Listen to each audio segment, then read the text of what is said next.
I'm a 28-year-old guy, and my younger sister, Lisa, is 26. For as long as I can remember, Lisa was the golden child. My parents treated her like she could do no wrong, while I was more like an accessory to the family, useful when needed, ignored the rest of the time. It wasn't outright neglect, but it was clear where their priorities lay. Growing up, Lisa got everything handed to her. Expensive birthday parties, the best clothes, private tutoring. Meanwhile, I had to fight for attention. If I got a B+ on a test, my parents barely acknowledged it. Lisa got a participation trophy in dance class. They acted like she had won an Olympic gold medal. When she turned 16, my parents bought her a brand new car. I had to save up for a used one by working part-time jobs. College? They covered every cent of Lisa's tuition, gave her an allowance, and even bought her an apartment to live in. I took out student loans, worked shifts at a grocery store, and had to scrape by. It wasn't a sudden realization that I was second place in my own family. It was a slow burn. By the time I graduated college, I had already started distancing myself. Not a dramatic no-contact situation, just a gradual pulling away. I still showed up for major holidays, responded to texts, and kept things cordial. I wasn't expecting a loving relationship with my parents, but I figured we had some level of basic family respect. Turns out, I was dead wrong. A few weeks before their anniversary, I started noticing a shift. My parents, who had always kept up some level of forced politeness, suddenly stopped responding to my texts. When I visited for a family dinner, the atmosphere was colder than usual. Lisa, on the other hand, was practically glowing with self-satisfaction. It felt like they had already made up their minds about something. Maybe they wanted to reconnect.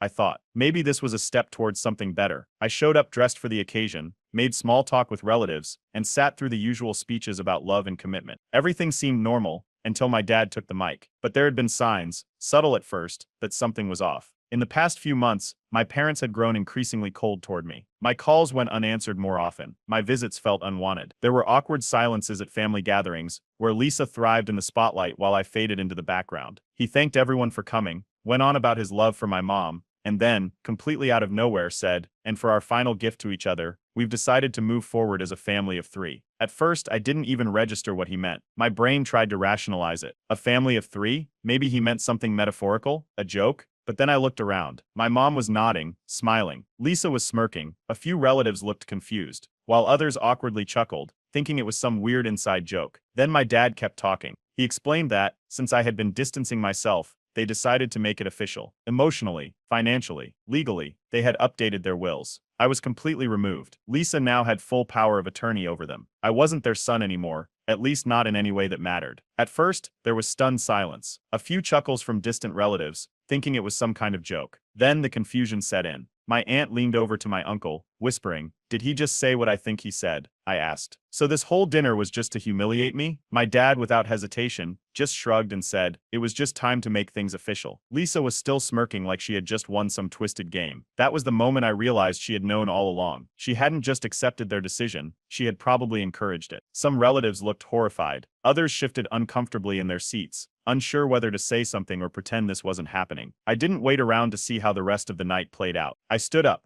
left my half-eaten plate of food on the table, and walked out without another word. No one followed me. No one tried to stop me. The next morning, I woke up to a single email from my parents. It wasn't an apology. It wasn't an attempt to explain or make things right. It was just a cold confirmation. "This isn't a joke. Please don't reach out again." And just like that, I was out of the family. After walking out of that anniversary dinner, I expected some kind of follow-up. Maybe a half-hearted attempt to justify what happened. Maybe some extended family reaching out in confusion. What I didn't expect was how quickly things escalated. The night after the dinner, I told a couple of close friends what had happened. Their reactions ranged from disbelief to outright anger. One of them, after a long silence, just shook his head and said, "They really treated you like an ex they wanted to ghost." Another joked, "Damn, you didn't just get disowned. You got publicly fired from being their kid." Hearing it said out loud made it even more ridiculous. A couple of my friends tried to make sense of it, suggesting maybe it was some kind of twisted test to get me to chase after them. But I wasn't interested in playing that game. By the next morning, my phone was blowing up.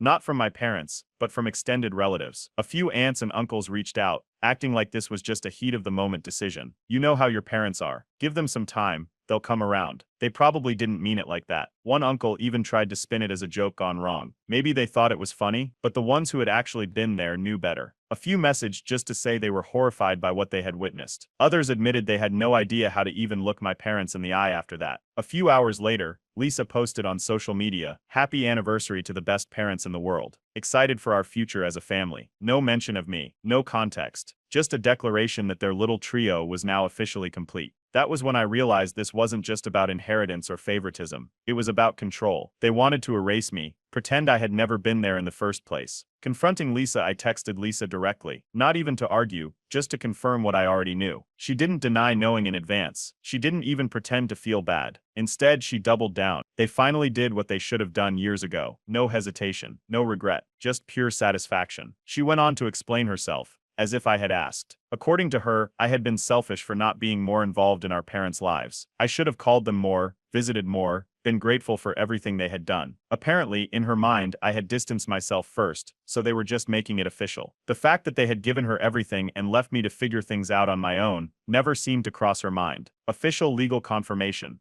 A week later, the legal paperwork arrived. They hadn't been bluffing. The documents confirmed I had been removed from their will. Lisa was now the sole inheritor. She had power of attorney over them, full control over their finances and medical decisions, if anything happened. They hadn't just cut me out emotionally. They had gone all the way. A few days after that, my mom sent a long dramatic text. She wrote about how they had tried with me but that I was always distant. She talked about how Lisa had always been the one who truly appreciated them. Then, the kicker, maybe we should have done this sooner. You were never really one of us. That was the last message I ever read from her. My dad, on the other hand, sent exactly one email. No hard feelings. This is just what's best for the family. That was it. That was all he had to say after 28 years. My mom's parents, who had always been the most reasonable in the family, lost it. They called my parents out in the family group chat, demanding to know what the hell was wrong with them. They didn't get a response. Instead, my parents left the group entirely. After that, I blocked them and Lisa on everything. Phone, email, social media. I wasn't going to sit around waiting for them to twist the knife any further. Their reaction? Silence. I expected them to lash out, try to guilt me into some kind of response. But nothing happened. They didn't try to argue, didn't try to justify themselves. It was like they had just deleted me from their lives and moved on. Work and personal growth. For the first time in years, I wasn't carrying the weight of trying to win their approval. I threw myself into work, started focusing on my own life without the stress of my parents' favoritism hanging over me. And it felt good. That peace lasted about a week before Lisa sent one last message. Just wanted to let you know how peaceful things are without your negativity. I didn't reply. This wasn't about money or inheritance. They weren't just cutting me out. They were rewriting history, pretending I had never been there to begin with. And I had no intention of giving them the satisfaction of proving them wrong. A few weeks passed, and while I had completely moved on, my parents' perfect little plan wasn't working out the way they had expected. Cutting me off wasn't giving them peace. It was causing a domino effect they never saw coming. My mom's parents wasted no time in making their stance clear. After calling my parents out in the family group chat, they went a step further. They cut contact completely. My grandfather, who rarely got involved in family drama, made it clear to everyone. If you can disown your own son over nothing, you are no family of mine. That one stung. My mom had always prided herself on being the good daughter, constantly trying to outshine her siblings. Now, her own parents wanted nothing to do with her. It didn't take long for other family members to start pulling away. The aunts and uncles who had initially tried to defend my parents started realizing just how deep their toxicity ran. There were no dramatic confrontations, no heated arguments, just silence, fewer invites, less interaction, and an obvious shift in the family dynamic. Some of my cousins who had always been neutral stopped responding to Lisa's texts. Others straight up unfollowed her and my parents on social media. Now that I was gone, Lisa was finally experiencing what it meant to be an only child. Without me as a buffer, every little inconvenience fell on her shoulders. She started making small complaints in the family group chat. Nothing major at first, just passive-aggressive remarks about being so busy lately and having to handle everything on her own. No one was rushing to sympathize.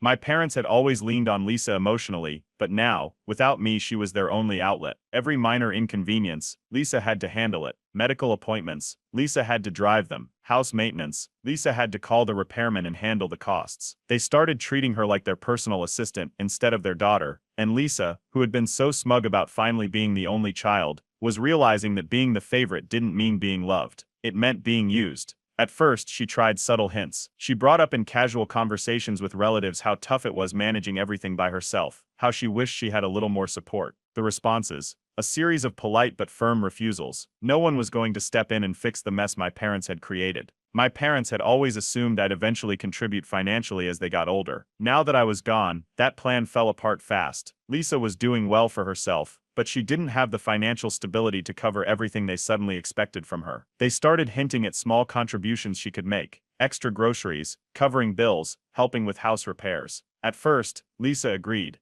thinking it was temporary. But then the requests started getting bigger. Out of nowhere, I got a text from Lisa. "Hope you're doing well." That was it. No context. No follow-up. I ignored it. Word spread fast. Extended family members, who weren't even at the anniversary dinner, heard about what my parents had done. Suddenly they weren't being invited to as many events. People stopped asking them for advice or including them in family plans. It was subtle but noticeable. A few months later, there was a big family gathering, one of those events where everyone usually showed up. This time, my parents weren't invited. For the first time, a major event happened without them, and the atmosphere was noticeably more peaceful. No backhanded comments, no tense conversations, just family enjoying each other's company. A week after the family gathering, my dad tried reaching out, not to me, but to an uncle. He said they might have been too harsh and hinted that they wanted to reconnect. The response? "You made your choice. Own it." My parents made one last attempt to get back in my grandparents' good graces. They called. They sent long emails. My mom even tried to guilt trip them about respecting your daughter. Nothing worked. My grandparents had already decided they weren't entertaining the manipulation. By this point, Lisa was crumbling under the weight of everything they were throwing at her. She started venting to friends about how exhausting it was dealing with them alone. Her frustration wasn't just about the work. It was about realizing she was never their favorite because they loved her more. She was their favorite because she was easier to control. While all of this was unfolding, I was doing better than ever. Without their toxicity hanging over me, I was excelling at work. I was spending more time with people who actually cared about me. For the first time in my life, I was free. Then out of nowhere, my mom reached out. It wasn't an apology. It wasn't regret. It was a desperate attempt to pull me back in. "We've been thinking a lot lately. Maybe we acted too fast. Maybe it's time to reconsider being part of the family again." There was no sorry, no acknowledgement of what they did, just an expectation that I'd fall in line. I didn't even finish reading it. I deleted the email. Their plan had officially backfired. Lisa had always been the golden child, the one who could do no wrong. But now that I was gone, she was starting to understand what that actually meant. Without me in the picture, there was no one else to take the heat, no one to deflect the constant demands, and no one to absorb the pressure my parents had been piling onto me for years. Word got back to me through my grandparents. Lisa was already complaining, not directly to my parents, of course, but to her friends and some extended family. She had started making little comments about how exhausting it was dealing with everything alone, how she felt like she had no personal time, how she was always running around handling things for them. At first, no one reacted much. She had spent years playing the favorite, rubbing in how she was so much closer to them than I was. But now that she had exactly what she wanted, the sympathy wasn't rolling in the way she expected. My parents weren't wasting any time increasing their expectations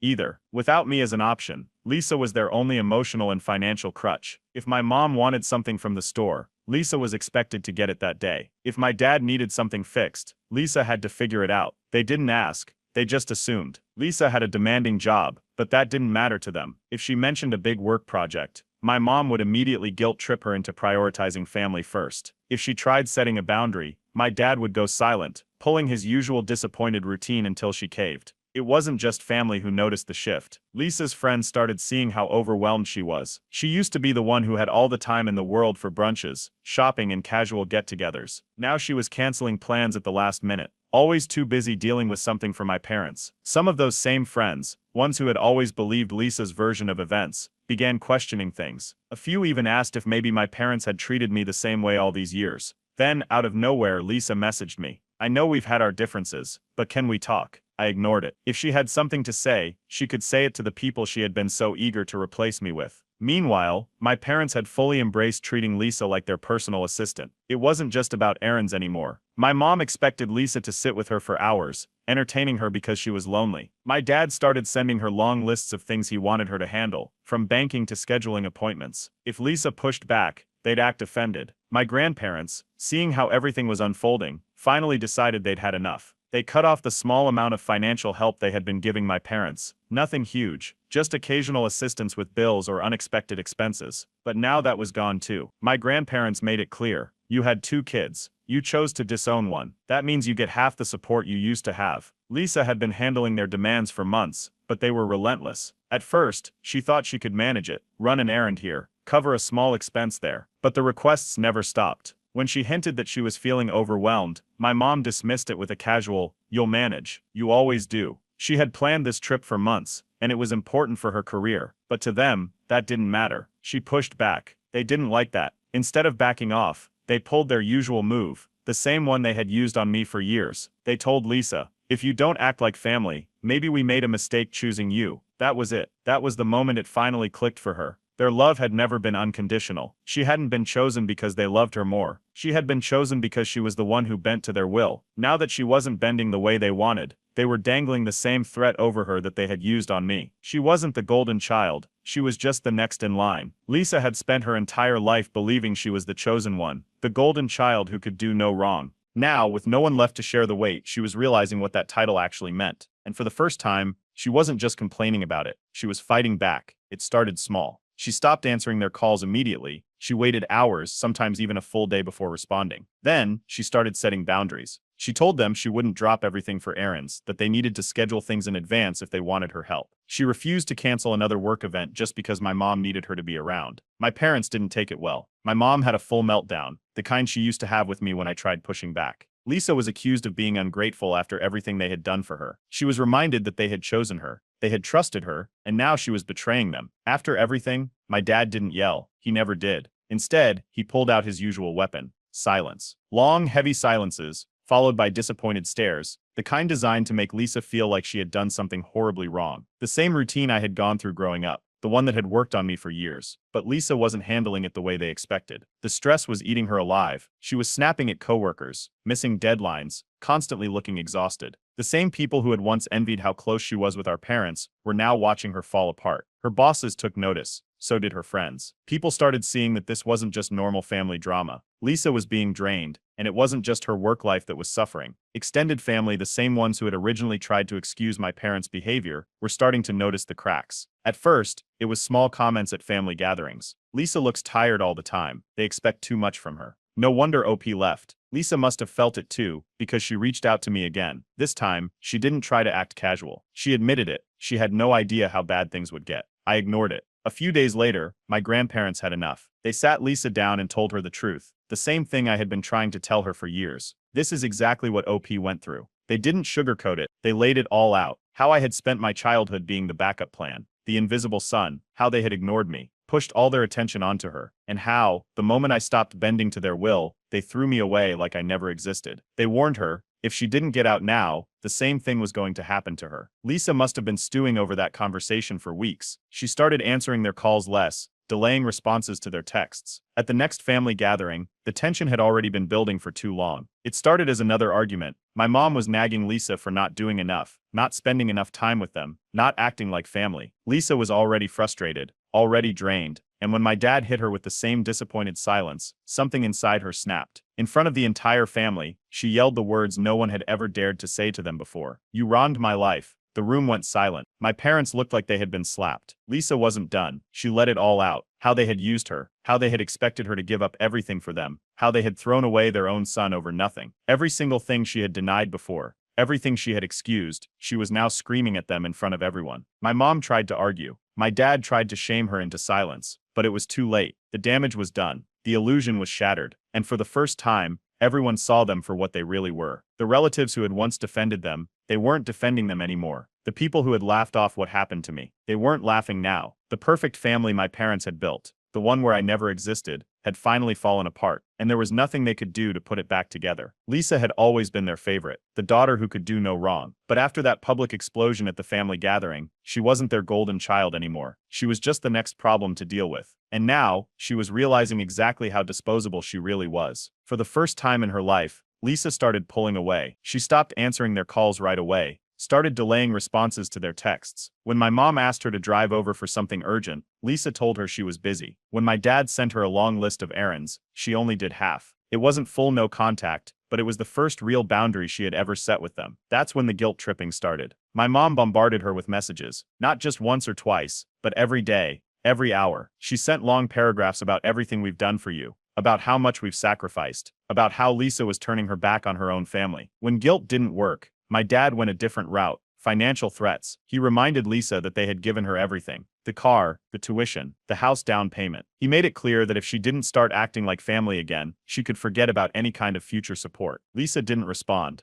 It was the first time in her life that she wasn't running to fix things, wasn't immediately apologizing for stepping out of line. And the more she resisted, the uglier they got. She finally confided in one of our aunts, maybe looking for reassurance, maybe hoping someone would step in and fix things for her. But instead of sympathy, she got something she never expected, a brutal wake-up call. You're just their new scapegoat now, that OP is gone. That's when it hit her. She had spent years believing she was special, believing she was loved more. But that was never true. She was never their favorite. She was just useful. As long as she did what they wanted, they showered her with attention. The moment she stopped, she was nothing to them. Not long after that, Lisa sent me a long message. It wasn't like the other ones. No passive-aggressive comments, no pretending everything was fine. This time, she finally admitted it. I see everything now, and I'm sorry for how I treated you. I didn't respond. Then, just as Lisa was finally pulling away, my parents made their next move. She didn't hear it from them directly. She found out when a lawyer contacted her, confirming that her name had been removed from their estate plans. The message was clear. She had failed them, so she was no longer family. Instead of Lisa getting everything, they had switched their entire inheritance to a charity. It wasn't about donating money. It was punishment. A clear message: if you won't play the role we assigned you, you get nothing. Lisa lost it. She stormed over to their house, demanding an explanation. They didn't argue. They didn't even yell. They just looked at her and told her this is what happens when you stop being family. That was the moment Lisa knew she had never been part of a real family, just a system of control. After that, Lisa tried rallying extended family against them, thinking she could expose them, thinking people would be as outraged as she was. But it was too late. People had already seen the truth. Some had already distanced themselves. Others just didn't care anymore. Nobody was rushing to defend her. Nobody wanted to get involved. She was on her own.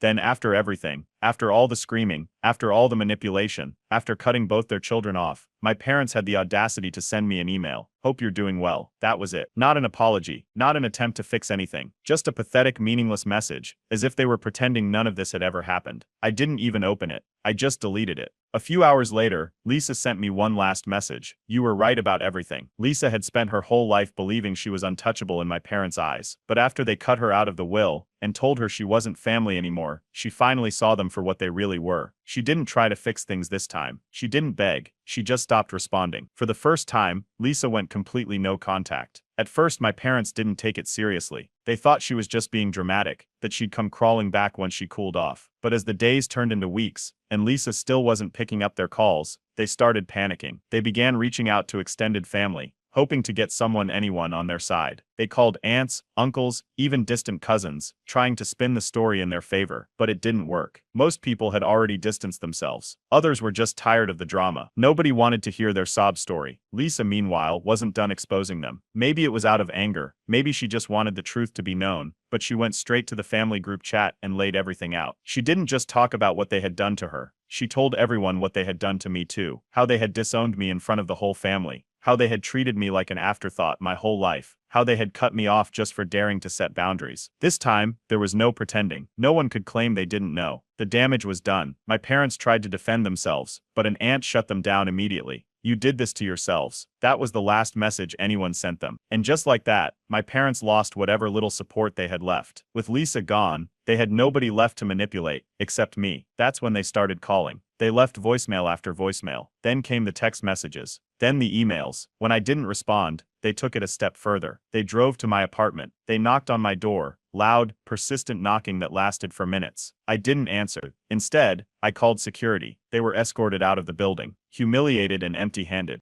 That was the last time I ever saw them in person. Not long after that, Lisa messaged me again. This time, it wasn't just an apology. She admitted everything. How she had spent years ignoring the truth. How she had convinced herself she was different. How she had let our parents turn her against me. She didn't ask for forgiveness. She just told me she understood now. For the first time, I responded. We'll take it one step at a time. My parents, meanwhile, were beginning to feel the weight of their own choices. With neither of us supporting them, their financial situation started to crumble. They had spent years assuming their children, whether it was me or Lisa, would always be there to pick up the pieces. But now, there was no one left to foot the bill. No one left to handle their responsibilities for them. They sent Lisa one last email. It wasn't an apology. It wasn't regret. It was desperation, family duty, forgiveness, loyalty. Lisa didn't respond. And just like that, my parents had nothing. No golden child, no scapegoat, no support system, just each other. And for the first time in my life, I felt completely free. Just when I thought my parents had finally accepted reality,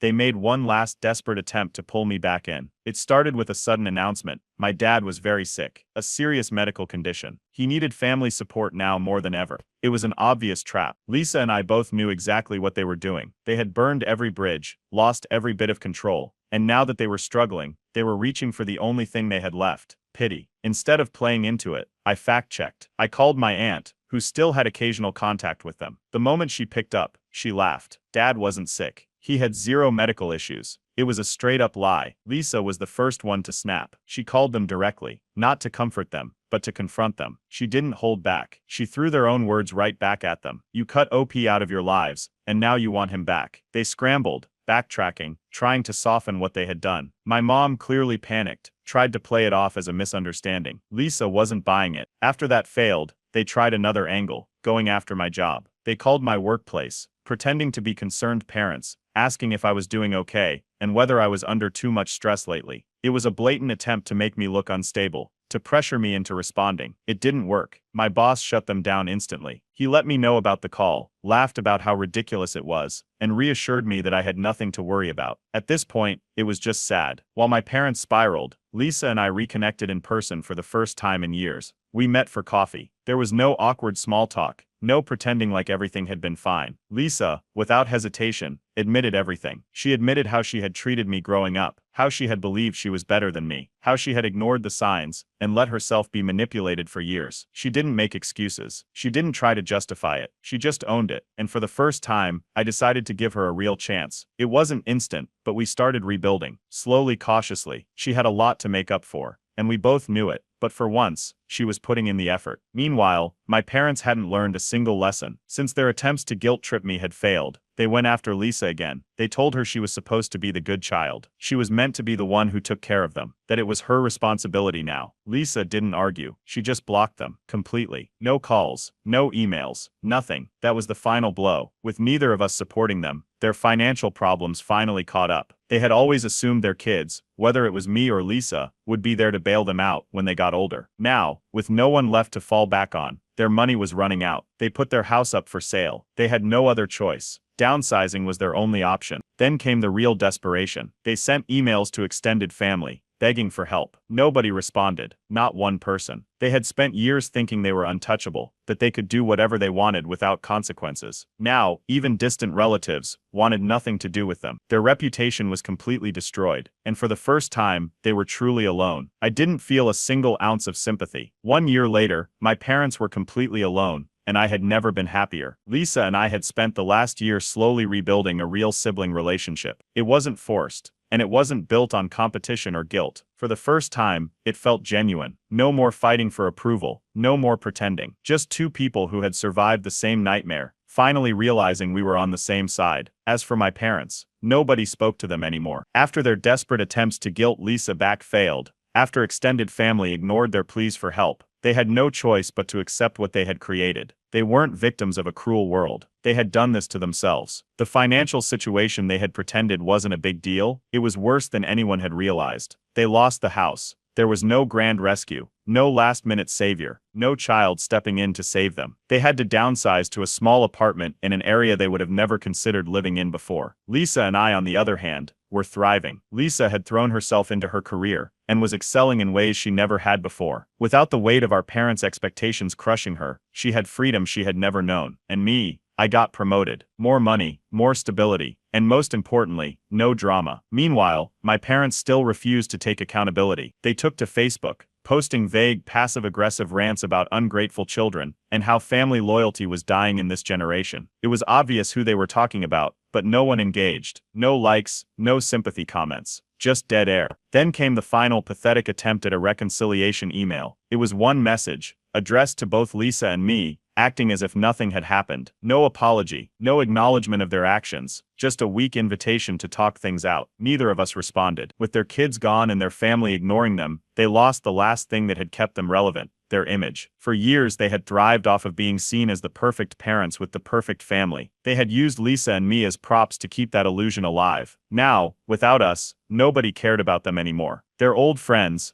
the ones who used to admire their family life, stopped inviting them to things. Without the ability to brag about their successful children or their tight-knit family, they weren't interesting. That's when they got desperate. They started spreading lies to extended relatives, claiming that I had brainwashed Lisa, that I had poisoned her against them, that I had manipulated her into abandoning them. Nobody believed them. Lisa shut it down instantly. When a distant relative asked her why she had abandoned our parents, she didn't even hesitate. They started it. That was it. The perfect clapback. And just like that, the smear campaign fell apart. Meanwhile, Lisa and I had built a new kind of family. We reconnected with the extended relatives who actually cared about us. The ones who had cut off my parents long before we did. The ones who had seen the truth long before Lisa was ready to admit it. We made new traditions, new memories. And my parents. They sat alone in their tiny apartment, still convinced they were the victims, still refusing to admit they had done anything wrong. Their final fate? Isolation. No golden child. No scapegoat. No family to manipulate. Just two people who had spent years playing a game of control, only to end up with nothing. As for me, I deleted their numbers, and I moved on for good.